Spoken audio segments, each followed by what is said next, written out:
11월 28일 대림절 첫째 주 예배 시작하도록 하겠습니다.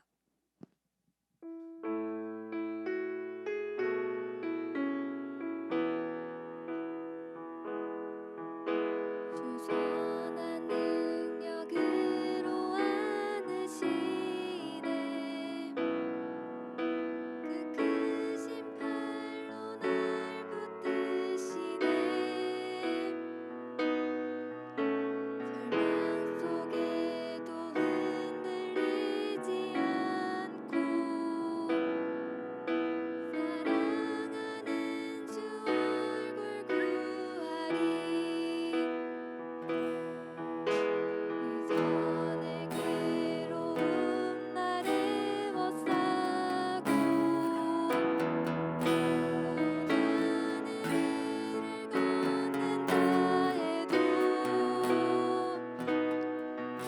주님께 모두 맡긴 우리 영혼 끝내 승리의 나를 맞으리 선한 능력으로 일어서리 주만을 지어리 믿음으로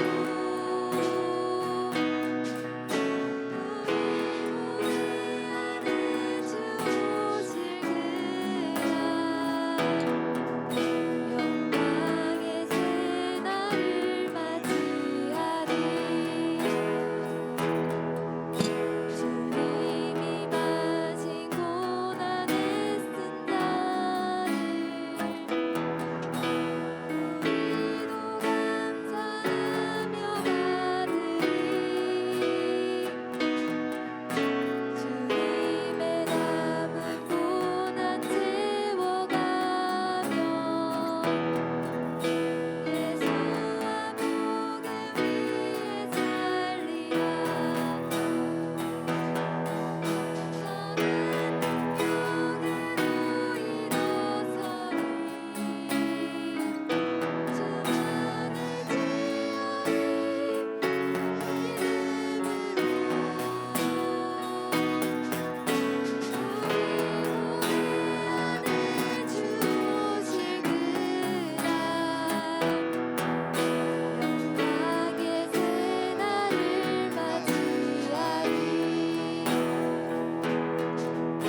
선한 능력으로 일어서리 주만을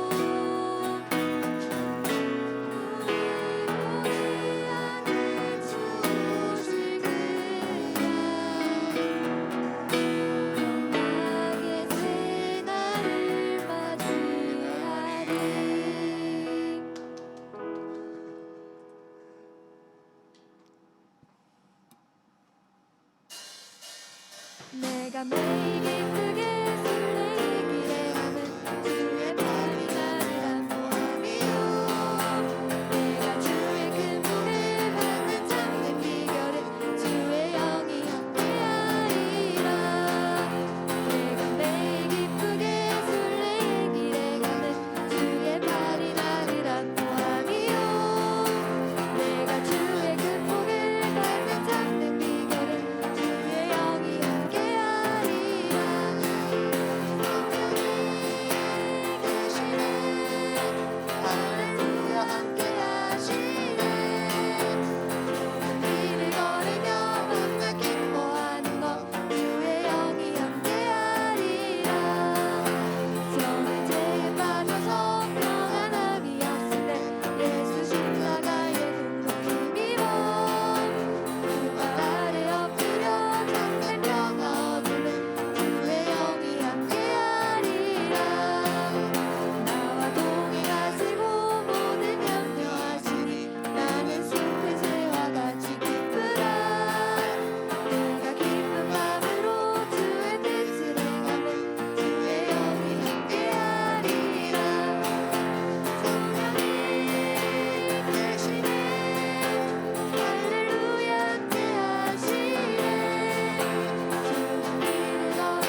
기도하겠습니다.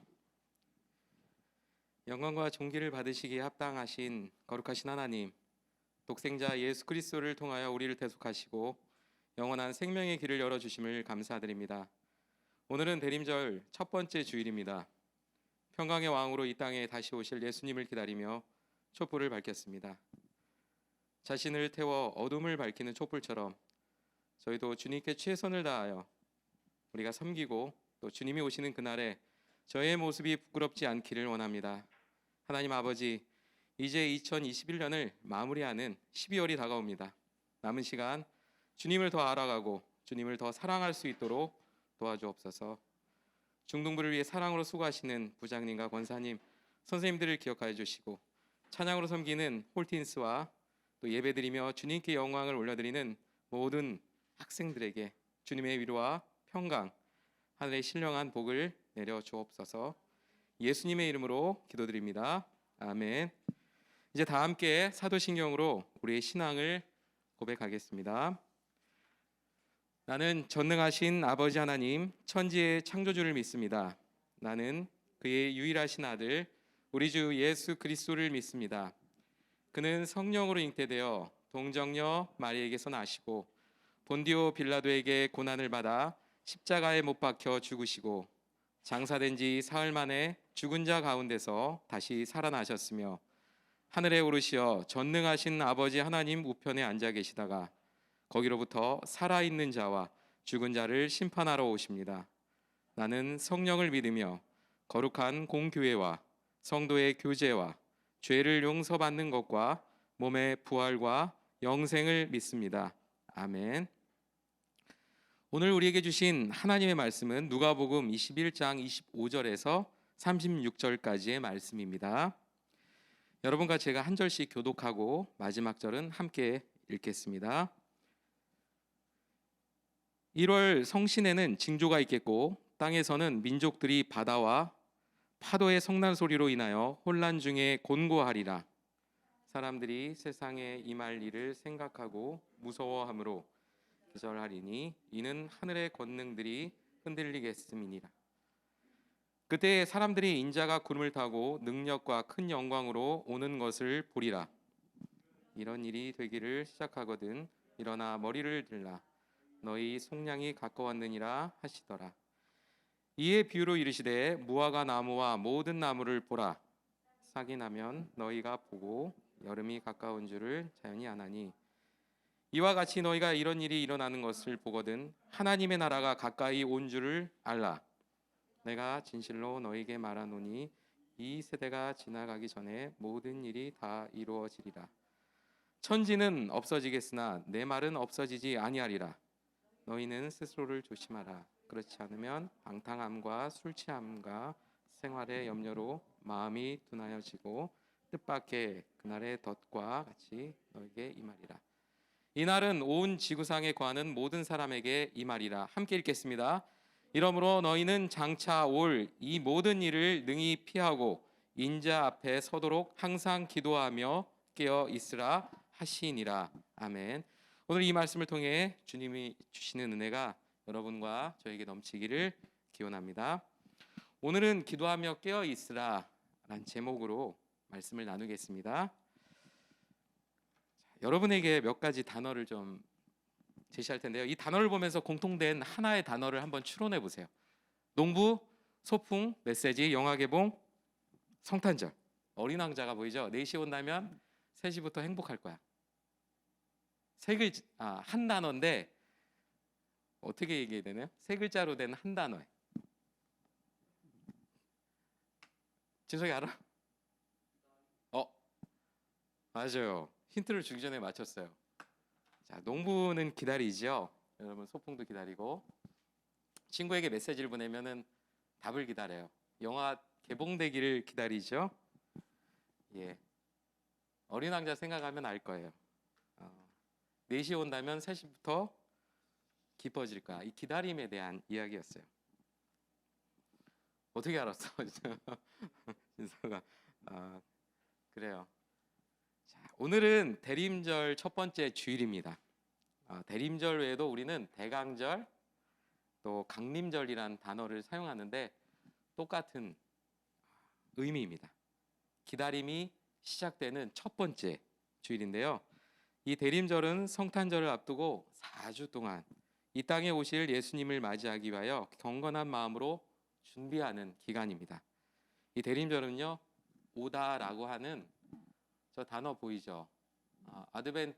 아드벤투스라는 이 라틴어가 있는데 거기서 유래한 거예요. 신약 성경에서는 재림하시는, 다시 오시는 그 주님이 이 땅 가운데 다시 오신다는 의미의 에피파네이아라는 단어를 사용하는데, 나타나라는 단어가 여러분 아는 거 있어요? 영어? appearance 있죠? 조금 비슷하죠? 그리고 파루시아 이런 단어를 사용하기도 하는데 어려워서 안 썼어요. 이거는 도착, arrive라는 단어랑 비슷해요. 이 단어로 사용되는 아드벤트, 오다라는 라틴어에서 유래한 말입니다. 온 세상이 절망으로 막 가득했을 때에 죄인인 우리를 구원하시기 위해서 하나님께서 독생자 예수님을 이 땅에 보내주셨어요. 우리와 함께 하시기 위해서 가장 낮은 말 구유의 인간의 모습으로 우리 곁에 오신 메시아이시죠. 이 아기 예수님의 탄생을 기다리는 시간이기도 해요. 부활하신 예수님께서 조금 더 나가서 이제 미래를 생각하면 이 땅에 다시 오실 것을 기다리는 날이기도 합니다. 우리가 과거로 돌아가면 인간의 몸을 입고 오신 아기 예수님의 탄생을 기다리는 거였지만 이제는 다시 오실 예수님을 기다리는 날입니다. 세상의 마지막 때가 되면은 이제 모두가 생생하게 다 주님을 볼 수 있을 거예요. 새 하늘과 새 땅이 열리고 새 날이 올 거라고 성경은 말하고 있어요. 언제 어떤 방법으로 올지는 아무도 몰라요. 그렇지만 예수님의 다시 오심을 우리가 기다리고 준비해야 되는 거예요. 자, 정리하자면 대림절은 과거의 사건으로부터 예수님의 오심을 기억하는 것, 그리고 미래의 사건으로 인해서 다시 오실 예수님을 기다리며 우리가 영적으로 깨어 기도하며 준비하는 시간이라고 할 수 있어요. 두 가지 의미를 담고 있죠. 자, 이 대림절 기간에 우리는 4개의 초를 준비해서 매주 하나씩 불을 붙입니다. 작아서 잘 안 보이죠, 여러분? 빛으로 오신 예수님을 기다리면서 이 촛불을 밝히는 거예요. 이 초에는 의미가 다 하나씩 있어요. 이 초가 하나씩 밝혀질 때마다 여러분의 마음이 그리고 소망이 가득 찼으면 좋겠습니다. 자, 대림절 첫 번째 주일에는요, 이 메시아가 오심을 기대하고 또 하나님 나라를 소망하는 기다림과 소망의 촛불을 켜게 됩니다. 초를 보면 짙은 색에서 점차 엷은 색으로 변해가는 걸 알 수가 있어요. 오늘 켠 촛불은 기다림과 또 소망의 촛불입니다. 그럼 다음 주인 두 번째 주일에 우리가 불을 또 하나 밝힐 텐데요. 두 번째 주일에 초는 어떤 의미를 담고 있냐면 하나님 나라가 이루어질 수 있도록이 아닌 없도록 서로 다투고 싸우고 분쟁하고 시기했던 우리의 죄악된 모습을 회개하고 평화의 왕으로 오실 예수님을 기다리는 회개와 평화의 촛불을 켜게 됩니다. 조금 짙어진 초를 켜게 될 거예요.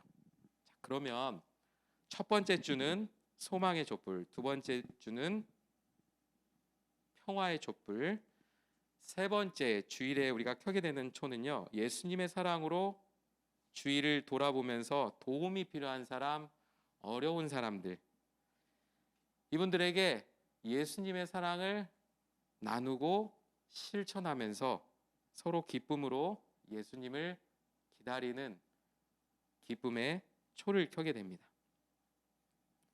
자, 마지막 주일, 넷째 주일에는 어떤 초를 켜게 될까요? 만남과 화해, 이게 중요해요. 이 사랑의 촛불인데 하나님의 사랑으로 이 땅에 오신 예수님, 그 예수님과의 만남을 의미하는 초예요. 죄가 없으신 예수님과 죄가 많은 이 인류가 만났죠. 예수님으로 인해서 화해하게 됐어요. 회복과 사랑을 의미하는 네 번째 주일 초를 켜게 됩니다. 대림절 첫 번째 주일에 오늘이죠. 오늘은 누가복음 21장 25절에서 36절 말씀을 우리가 살펴보는데, 이거는 제가 준비한 게 아니라 오늘 제자훈련 듣는 친구는 알게 될 거예요. 교회력을 보게 되면은 이날에 준비된 말씀이 있어요. 그 말씀을 가지고 준비하는데, 우리 예장 통합,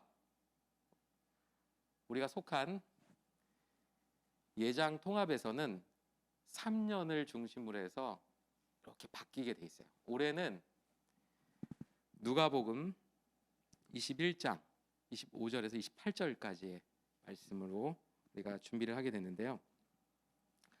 자, 이 36절까지 우리가 이 말씀을 세 가지로 조금 나눠볼 수가 있어요. 첫 번째는요, 25절에서 28절 말씀인데요. 종말의 때 일어날 징조에 대해서 말씀하고 있어요. 아까 여러분이 읽었던 본문입니다. 세상의 마지막, 종말의 때에 일어날 징조가 있어요. 예수님의 다시 오심, 그 사건은 해와 달과 별들과 또 땅과 바다의 놀라운 변화가 있을 거예요. 아까 보니까 뭐라고 나왔었죠? 일월성. 기억나나요? 일은 한자로 알죠? 네, 해를 뜻하고 월은 달이에요. 그 다음에 성은 별이고, 네, 해와 달과 별들, 이 땅과 하늘이 엄청난 변화가 있을 거라는 얘기를 해요. 그래서 예수님이 다시 오실 때 사람들이 무서워서 떨 거라고 아까 본문에서 말씀을 했던 거예요. 자, 다음 29절에서 33절까지를 보게 되면 이 말씀에서는 무화과나무 비유를 들었는데요. 어려운 거 아니에요. 설명해 줄게요. 여러분, 현재 일어나는 일을 보면 금방 앞으로 어떤 일이 일어날지 우리가 예측할 수가 있어요.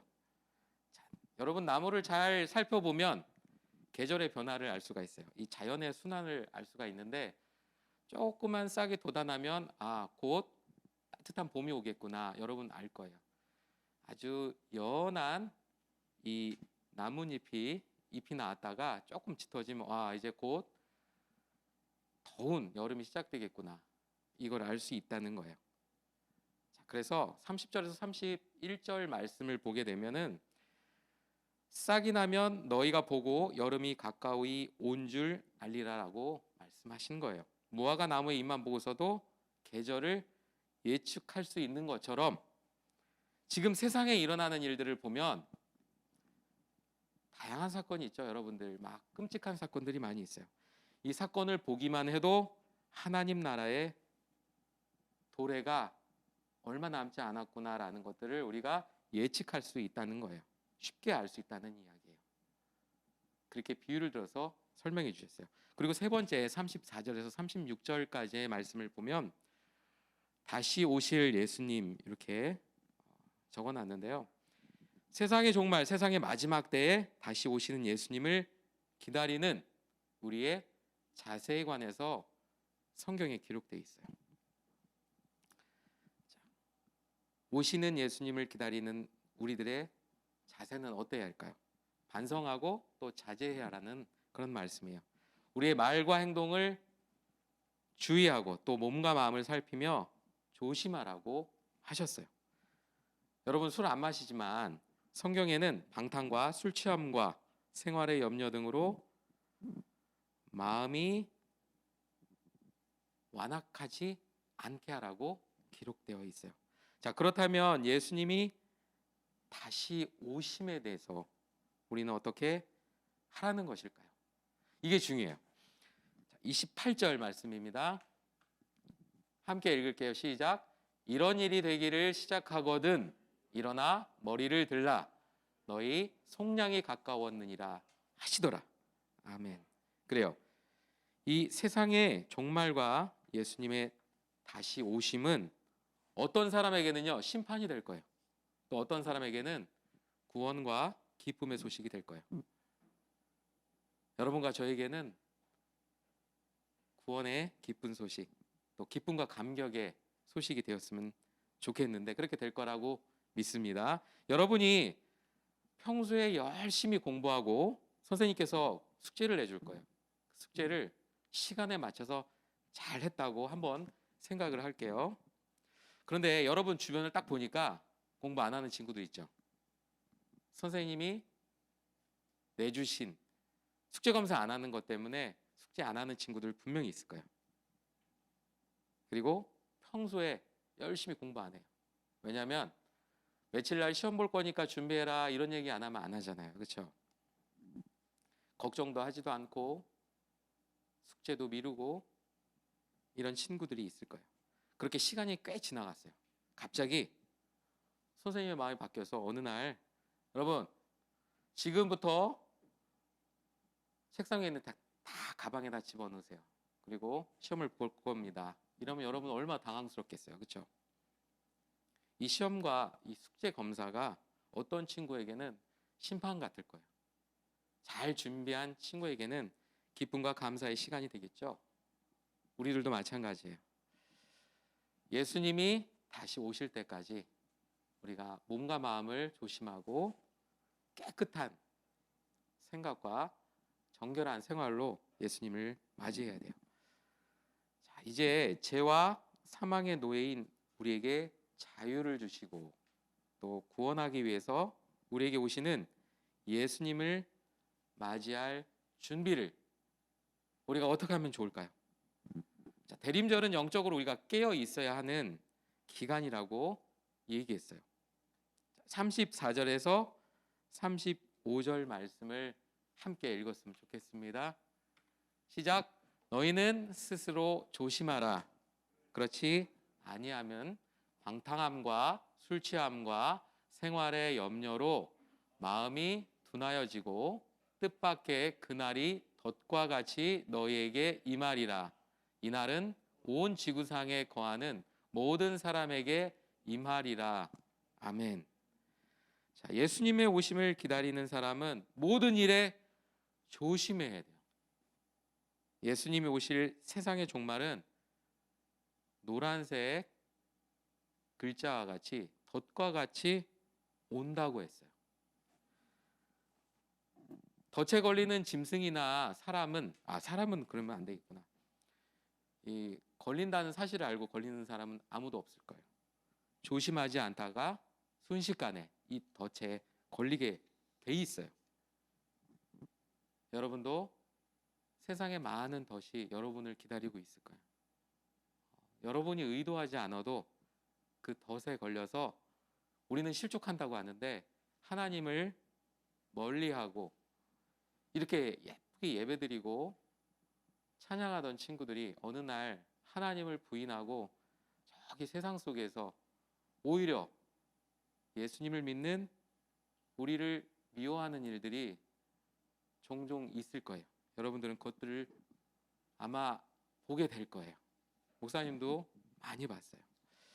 자, 마지막 절인 36절을 읽도록 하겠습니다. 마지막 절이니까 크게 읽겠습니다. 이러므로 너희는 장차 올 이 모든 일을 능히 피하고 인자 앞에 서도록 항상 기도하며 깨어 있으라 하시니라. 아멘. 그래요. 예수님이 다시 오심을 기다리는 우리는 지금보다 더 경건해지고 또 항상 기도하며 깨어 있어야 하는 거예요. 우리가 기도하지 않고 깨어 있지 않으면 여러분은 시험에서 벗어나기가 굉장히 어려울 거예요. 조금만 여러분들이 마음을 내려놓으면 금방 여러분들을 공격할 거예요. 왜냐하면 특별히 하나님이 사랑하는 사람에게는 시험이 더 자주 오게 돼 있어요. 제가 볼 때는 여기 앉아있는 우리 친구들 시험 자주 찾아올 텐데 그때마다 기도하세요.